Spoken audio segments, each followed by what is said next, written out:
Hello, and welcome to another episode of the Awesome in Seattle podcast. This is your host, Christian Nossum of the Awesome Nossum Group at Wilson Realty. And today, I have my amazing co-host, my wonderful wife, Shannon Nossum. Shannon, thank you for co-hosting today with me. Of course. Always happy to be here. And we have an amazing guest. I'll let you do the intro. Yes, we have one of my favorite investors in Seattle, Rawley Pappas here. He is somebody who's mastered the art of balance. He not only works a full-time job, he has a family, but he also flips properties at the same time. And somehow you still have time to breathe. I don't know how, but we're looking forward to finding out. This is why you're on the show today, Rawley, because this makes no sense. You're doing 6 flips, you have a W-2, and you got a family. Well, yeah, it can be chaotic for sure. So, cool. Well, I'm super excited to be here. Thanks for having me. Yes, we are pumped. Let's start from the beginning. So how did you get started flipping houses? What made you decide to jump into real estate, especially with the busy career you already had? Yeah, so I'm at one of the top 2 big tech firms in Seattle. So Figure it out. You could probably narrow it down to one of the 2. And it's great. Like by way of W-2s go, it's a great one to have. But I'm a person that likes to do more than one thing, and discovered flipping. Honestly, don't even remember how, but it kind of aligned with some of my skill sets and mentality. Like flipping, you got to have hustle, you got to have grit, and it's also helpful to be very technical. And so those are things that I've typically excelled at. So I just kind of gravitated towards it and tried it out and had a lot of fun. That's awesome. What was it about flipping versus buy and holds that got you on the flipping side of the real estate investing?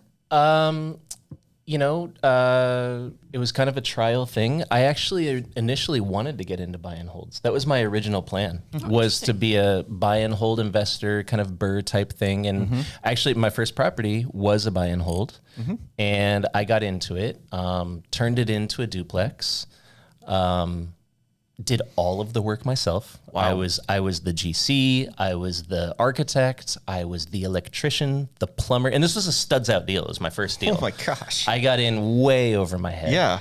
And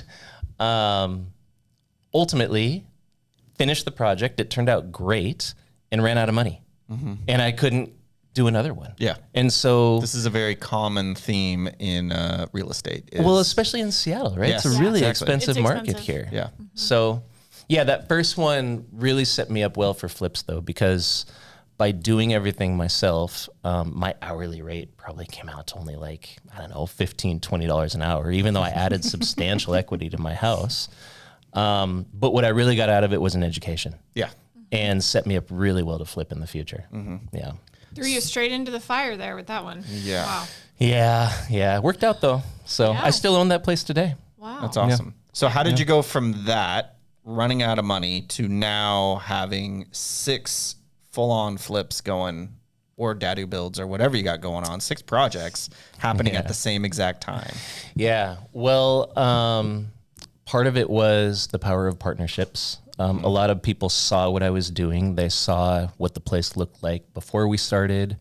They saw, I only spent maybe $60,000 on that project. Wow. And it was a studs out deal. Yeah, that's insane. Separated the units, and they saw the end result, and I started getting approached for partnerships. And so that's been a really great thing. Not only from a JV, like financial perspective, but also for a lead source. That was a very unexpected lead source that turned into a pretty good thing for me. Was partners would bring deals to me and be like, hey, do you want to partner on this with me as well? And oftentimes they're really good deals because it's like-minded people that are in real estate already. They know how to spot a good deal. Yeah. Yeah. And sometimes it's just too overwhelming to do on their own, and they want to partner with someone that they trust that could help them get through it. And it's a 50-50 split everything, work and probably profit, or however you want to split it up. But that's a huge deal. And we've done the same thing, power of partnerships. How do you split your deals up? If you don't mind me asking. I get criticism from some people. I give a lot of equity in my deals. Typically it's a 50-50 equity split. Yeah. Yeah. Sounds about right. But you also aren't having to go find properties to you're getting acquisitions coming to you, which is a huge time saver. A time saver. I go out and find deals myself as well. Yeah. But yeah, that's a time saver. And I mean, that's really the only way you can scale is through partnerships. Exactly. You know, I mean, I could do it my own, but I could do it on my own, but it'd take me forever. Yeah. Yeah. So you did some in-house labor and you run your own projects with your own team now. Is that right? Yeah. So by project 2, I was still swinging the hammer, and I know everybody tells you not to do that. And I don't know, it worked out for me. Yeah. I wasn't really maximizing the cost of my time, but set me up to where now I really can. Yeah. And so by project 2, I started building out the team. And these aren't subs and GCs. These are people who work directly for me. Oh, wow. Yeah. I had to kiss a lot of frogs for sure. I learned the importance of firing fast. I had a couple of guys that just weren't in it. You know, they weren't really doing what they were supposed to be doing, and I held on to them for way too long. Yep. In fact, one of them even robbed me. Oh, geez. Yeah, so he he robbed us for about $11,000 worth of tools and materials. Oh and my God. Found out later it was an inside job and the whole thing. So That's crazy. you know, there's definitely some things you need to iron out when you go through those processes, and ultimately landed on a really good team. I've got a few guys now that are like full time with me, and on one hand, we're able to save a lot of money. We do about 70% of the labor of our projects, and we sub out the license system things like electrical, plumbing. Sometimes we'll even do the plumbing ourselves, but electrical, plumbing, drywall is a big one because that's the type of thing where you just need to be in it. You know, you need 30 years of experience. Yeah. It would cost me so much more to do the drywall in-house. Yep. So yeah, the in-house labor has been a great thing, not only from a cost-saving standpoint, but also, have you guys ever heard that saying, choose your hard? Yes. Yeah. So for me, it's a lighter lift for me to be in the details and taking on all the problems and the headaches and solving the problems myself than it is trying to work with GCs that don't have my best interest at heart, or that are going to run away with my money, or that aren't going to show up for 2-3 weeks. And I get that, you know, a lot of that has to do with just not working with the right GCs. And I definitely want to start bringing more GCs into my business. But I really like the option to be independent if I need to be. Yeah. Yeah, that's been a huge one for us. Wow. Yeah. So would you say that doing that first deal, that first project, that first full gut flip all on your own, did that set you up to be able to bring on guys on your own team, people on your own team? Because without that knowledge, would you even have known how to like manage them or what they're doing right or wrong or anything like that? 100%. Yeah. My main guy, he's my foreman on my projects. Maybe 50% of what he knows he's learned from me. But he's just one of these guys, has a fantastic attitude, found him at the right time. He's hungry, he wants to grow, he learns super quickly, and it's been a really great match. Like, I've been able to kind of help grow him, coach him, and he's running the crews for me. And when we need more labor, I'm not out there trying to find the guys now. Now I put that on my guys to go bring in more labor.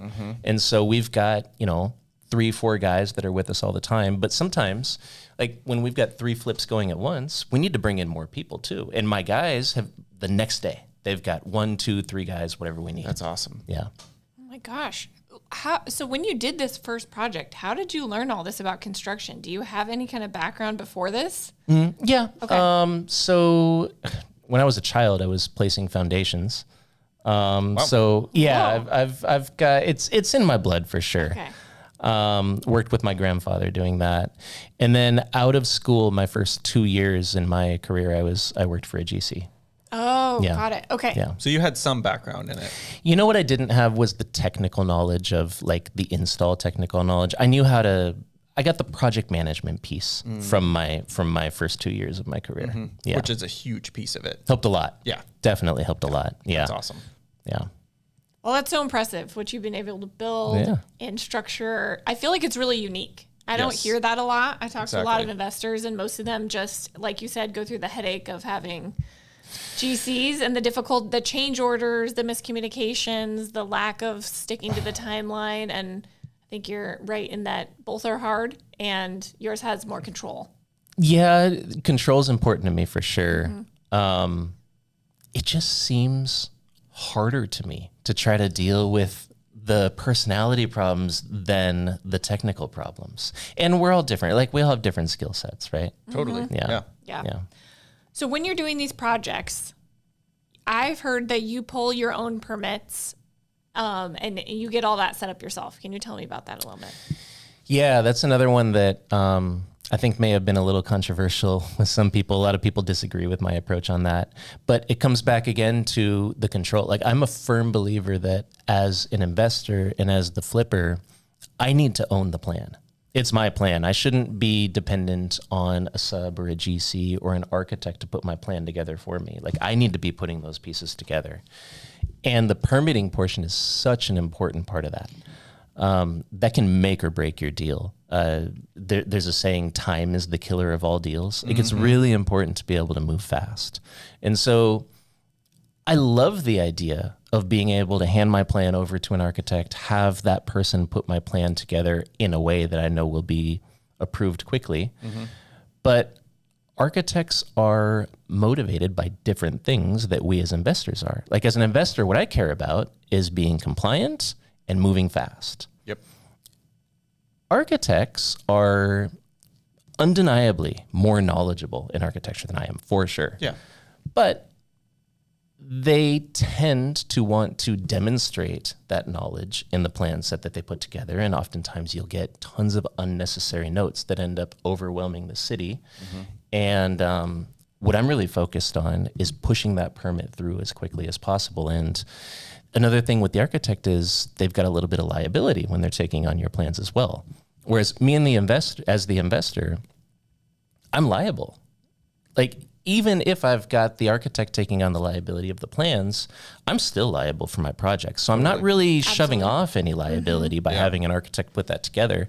So I've found it beneficial to just spend 5-6 hours, put the plan set together, and save myself 3 to 6 months in permitting timelines. Yeah. I mean, you're absolutely right, especially in expensive markets like we're in. If you're using hard money, which I assume for some of your deals you are, you're waiting a couple months and that's costing you a huge margin in your deal. Yeah. So it can be an absolute killer of your profit if you have to wait around forever, or if there's huge corrections and then you get stuck in a different review period. Yeah.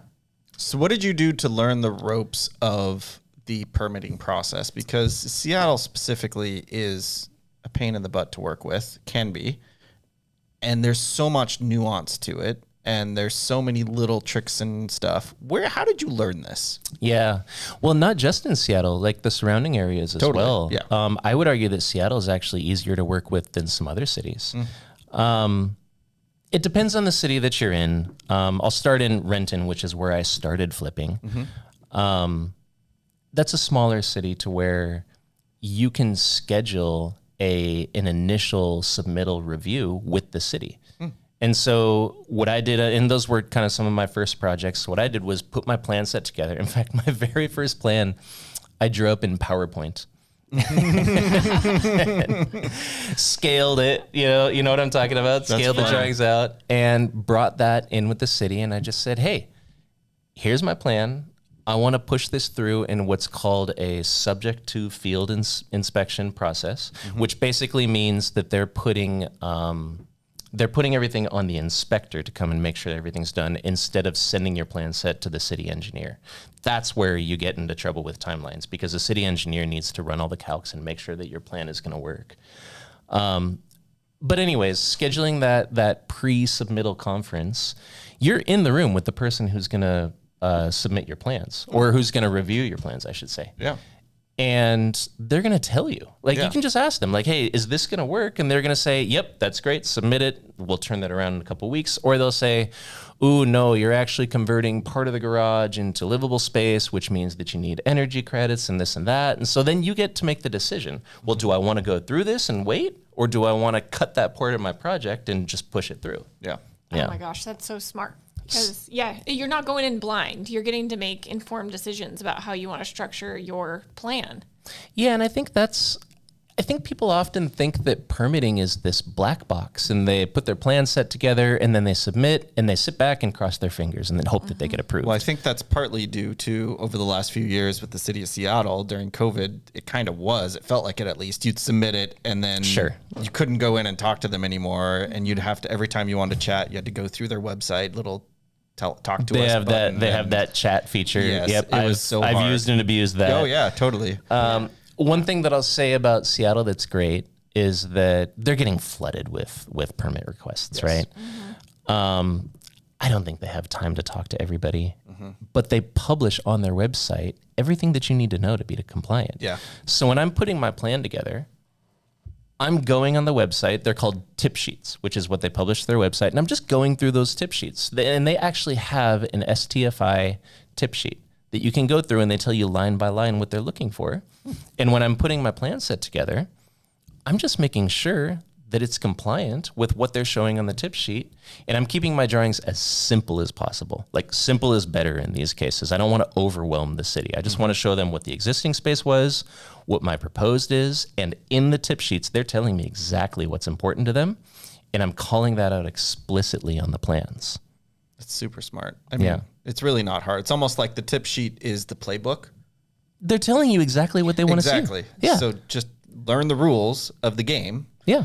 They're telling you exactly what they are. Follow the rules, submit it, make it simple and easy, and you'll probably get through quicker. I think you have a lot more control than people realize on getting your permits approved. And just show them that you're playing ball with them. The city wants to work with you. I think that's another misunderstanding. I agree with that, yeah. Like the STFI, just a quick example.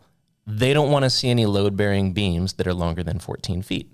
So when I'm putting my plan set together, I'm showing the load-bearing beams in the plan set, and I've got an arrow drawing to that beam, 13-foot, 6-inch beam. And then the city sees that, like, oh, great. We'll just have the inspector verify that. Yep. Yeah. Yeah. Yeah, and that 14 feet or under has saved us as well. Oh, so many times. Yeah, and it's huge, and it's just one of those things for us because we're not doing it the way you're doing it. We're working with architects, we're working with our GCs, we're doing it a completely different way. But that's stuff that I think that if we go through that STFI cheat sheet or tip sheet and start learning some of these things, we'll pick up some of these as well. Well, yeah, because there's a question. Often when I'm going through a property, I'm like, oh, do you think they'd be okay if I did this? Right. And I don't know. And sometimes I'll ask the architect, they're like, I don't know. So that's not a great answer when you're trying to make a plan. Yeah, your architect should know that. They should. They should know. Do you have any tips or nuggets you want to share with us about permitting? Oh, yeah. So I think I mentioned this earlier. Keep your plan set as simple as possible. I think I see a lot of architects that want to put all these general condition notes on their plans, and all that's going to do is overwhelm the city. You don't need to tell the city what their code is. What you need to show the city is that you understand their code and you're in compliance of that. So simpler is way better with the way that you put your plan set together. Call things out explicitly that you know the city is looking for and that you know that's important to the city. Kind of like what I was talking about with that 14-foot beam. Another thing that's really helped me, and this is kind of a combination of the in-house labor and the permitting, is when I go mutual on a house, between the time you're pending and closing, I'm working with the seller to get in the house so that I can go in and prepare my as-builts for the property, so that by day one, I'm able to submit all of my permits. And then on day one, I've got a dumpster on site. I've got all of my permits submitted.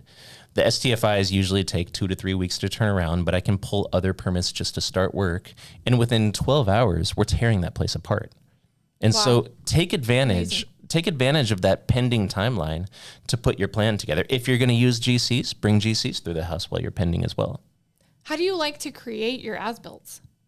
You're not going to like my answer. That's fine. I go through with one of those laser measures or a tape, and I just draw it out. I just find a user-friendly software. It takes me about an hour and a half to 2 hours, and I'm drawing the entire house out. I use a program called Chief Architect, super user-friendly. Cool. And then I bring that home, and it's really easy for me. As investors yourselves, you understand the importance of spaces. and you really got to get your layout and your spaces right. That's even more important than the finishes. Finishes are super important. Absolutely. 100% agree with you. Yeah. And so it's really great to have your as-builts, take that home, and then I can spend the next couple of hours playing with the layout, and I'm able to look at the property all up instead of room by room. And so having that ready is really helpful.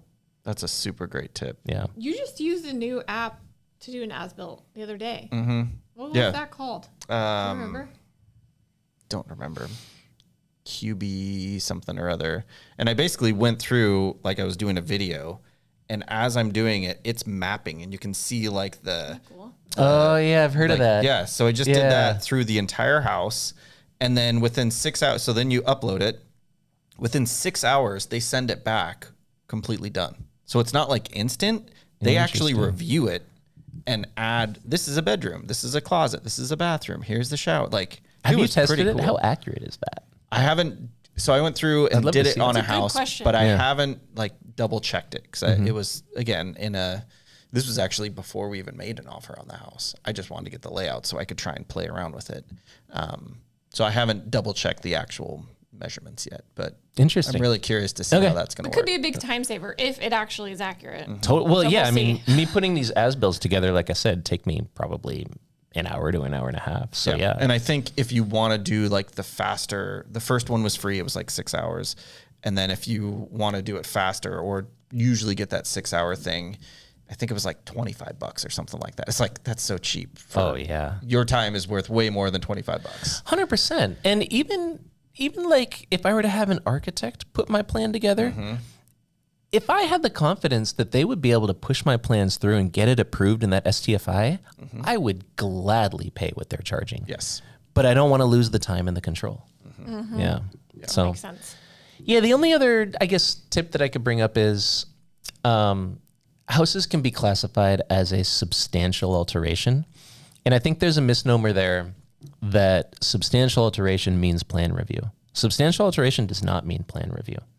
What is a plan review for those that haven't heard that before? That's when your permit and your plan set goes to the city engineer, and they need to go through and run all the calcs and make sure that you're not adding. Much longer permitting process. Yeah, exactly. It's it can take anywhere from 3 to 6 months. Yeah. But that substantial alteration, at least in the city of Seattle, what that triggers is seismic retrofitting. It doesn't trigger plan review. So knowing that, what I do is I just check the box showing that it is not a substantial alteration because it's fairly subjective, and the city doesn't publish that anywhere. I'll let the city decide if it's a substantial alteration. And if it is, they'll tell you. If it is, they'll tell you.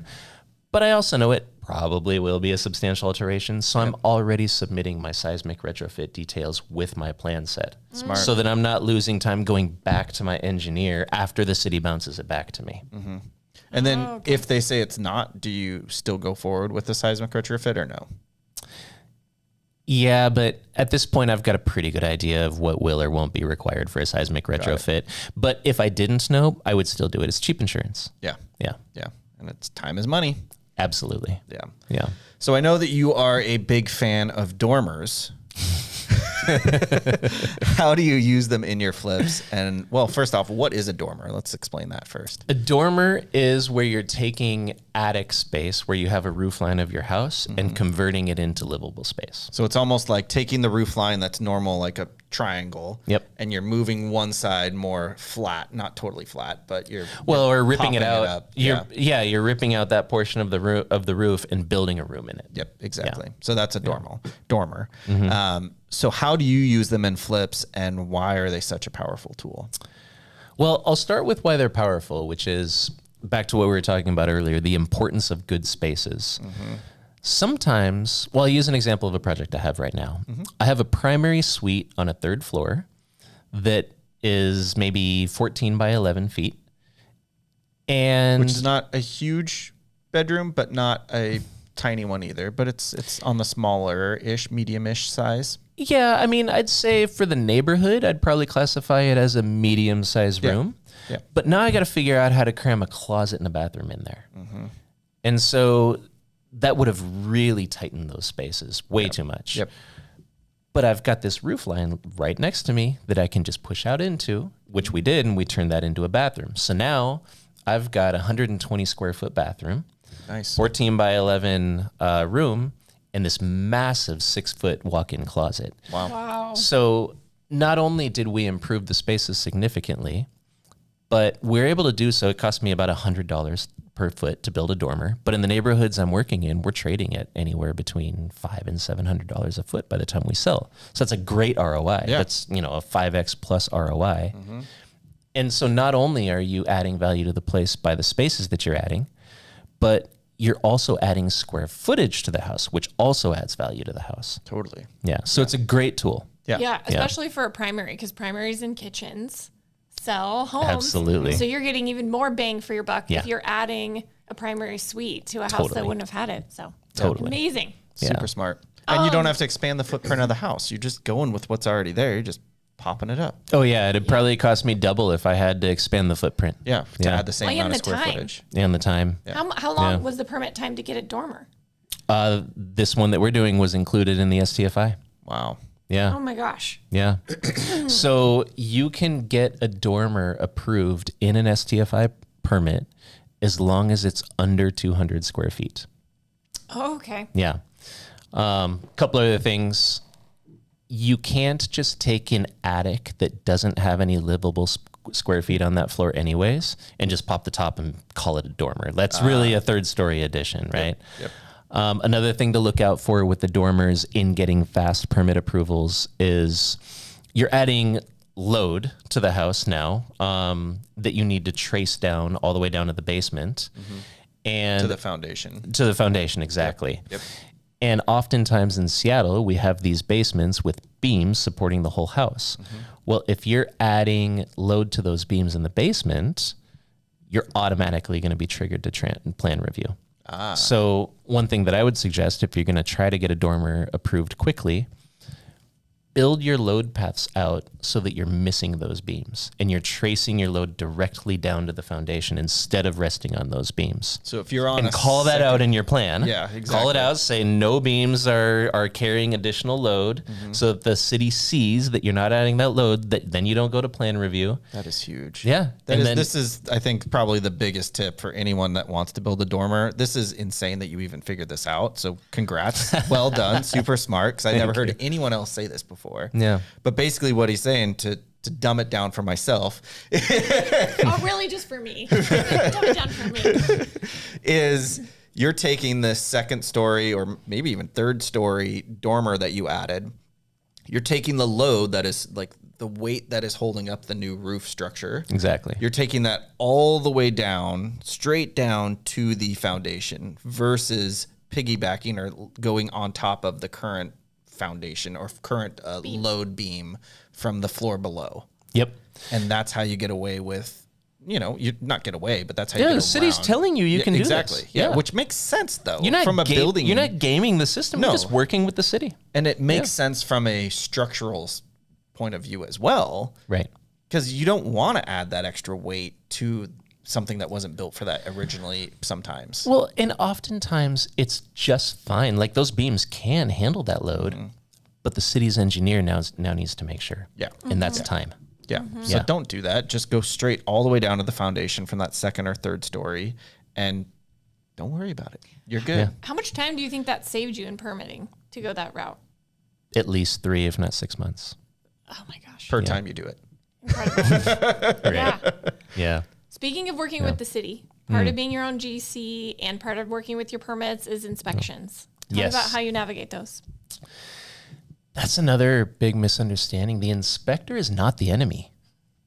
Like, for me, what I've learned, and a little bit of this is just going through a few of these houses, but you learn what's important to the inspectors.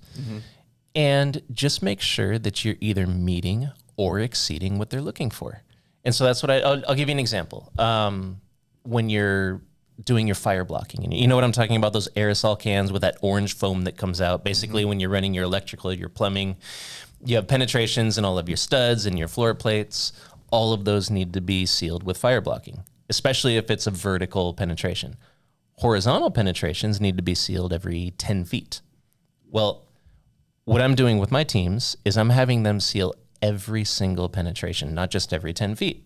And when the inspector shows up, I'm just, hey, you know, I know it's only every 10 feet, but I didn't want to accidentally miss one. So we just filled them all. And when the inspector shows up, I'm showing him all the things that I know he's going to be looking for, and just getting ahead of any objection that he may have. And a lot of that is just knowing what they want to see. And it takes a project or two. I'm sure. Actually, you know what you could do if you haven't done a project before? Most cities offer a consulting service from an inspector. You could actually bring an inspector on your site and ask him whatever questions you want, or just ask him to kind of walk you through, tell you what they're looking for. You could get ahead of it that way. In my case, I just went through a project or two and just kind of picked it up.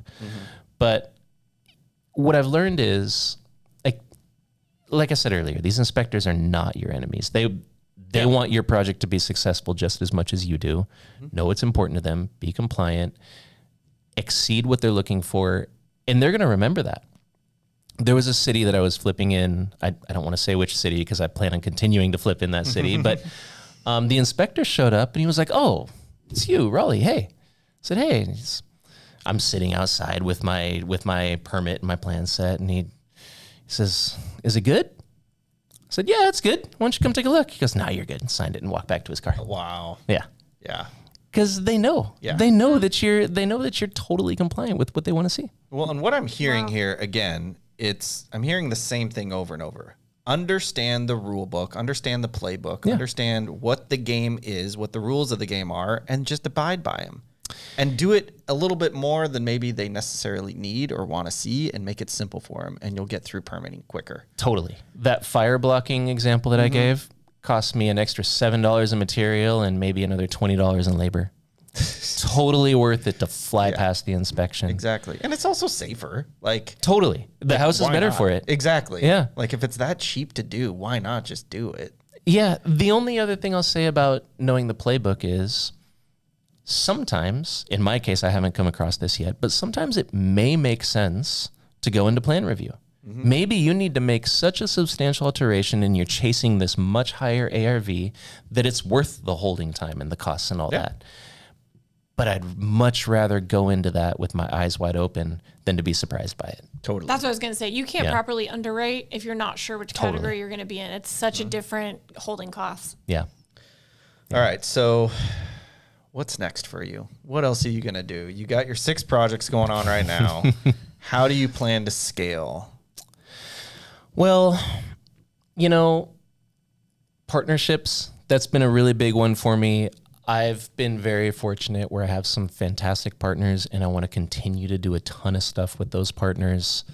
The in-house labor has been a good thing for me, but 3 projects at a time has been my sweet spot for the in-house labor. In fact, I'll say it's easier for me to do 3 projects than 1. Because I get efficiencies out of those projects. Totally. Yeah, that makes sense. And sometimes if I'm only doing 1, I bring in my drywaller. I got to find something for my guys to do in the meantime. So anyways, little side rant. But I want to start working with more GCs, but in a way that works for flippers, of course, and more partnerships. And while I'm going, I'm making sure that I'm allocating a portion of what we're making so that we can invest in multifamily. Nice. Yeah. Ooh, there you go. Yeah. That sounds exciting. But yeah, it is. But for the time being, I'm just so passionate about the flipping and the construction that I feel like the luckiest guy in the world just to be doing this. So the idea being get into multifamily, get some passive income, but I'm not going to let go of this active part because it's just, it's fun. You're too good at it. You are too good at it. Thank you. Yeah, you know your stuff. And I'm super impressed from doing everything that you're doing. Having a W-2, while also learning the playbook, managing your own crews, and doing numerous jobs, numerous projects at the same time. Like, it's super, super impressive. I'm very shocked and in a good way at how well you're doing. Well, thank you. Good job. I appreciate you saying that. Can I just say like what the ultimate advantage superpower is? Yeah. Have an amazing supportive spouse. Yeah. My wife Fabiola, who you know, she's my ride or die for sure. Not only that, she takes on all the design of our projects, and she is very, very talented. I'm very happy to let her take that on, and the houses are so much better for it. And sometimes she'll tell me, no, we need to do this on the design side. I'm like, no, we need to save the money. Of course, we end up going with what she wants to do in the design. And you know what? She's probably right. Always right. Yep. And she is very, very talented at it. And having that supportive spouse, there's no way you're going to be able to do this. It's like you're teasing us for our next episode that's going to be released, is working with your spouse or convincing your spouse. Oh, well. There you go. It's our last episode. Okay. Start again. Really? Why would we do that? I don't know. I think that's the order. I don't know which order it is. So what you can do is that typical YouTube thing, like link up here. Yeah. Yeah. All right. I'll say that again. You actually just teased us about the episode that we just did that is basically talking about working with your spouse or getting your spouse to come on board with working with you in real estate investing. Yeah, it's huge. Yeah, which is huge. Very huge. We have people ask us all the time, how did you get Shannon on board? Because I know she didn't used to be, and now she 100% is. How did that work? So yeah, you can definitely check out that episode if you haven't heard it yet. Nice. Yeah. Your wife does a great job on the design. It looks beautiful. Yeah, thank you. Congrats to her. She's very, very talented. Yeah. So if people want to connect with you, Rawley, how can they do that? Well, I need to do better about posting more on socials. I'm going to start doing that, but Instagram is probably the easiest way. Rawley_Pappas, RAWLEY_PAPPAS. Perfect. And we'll link to that in the notes as well. Thank you, Rawley, so much for joining us today on the Awesome in Seattle podcast. This was great. I think everyone that's listening or watching probably learned a ton. I did. I know. Learned a lot. We learned a lot, and we already knew some of this stuff, and I just expanded that knowledge even Next more, level. which is Thank amazing. you. So thank you so much for coming on, spending your time with us, sharing everything that you're learning. Really, really appreciate it. Oh, thank you for having me. This was a ton of fun. Awesome. Well, thanks, All right. and we'll see you next time. Thanks.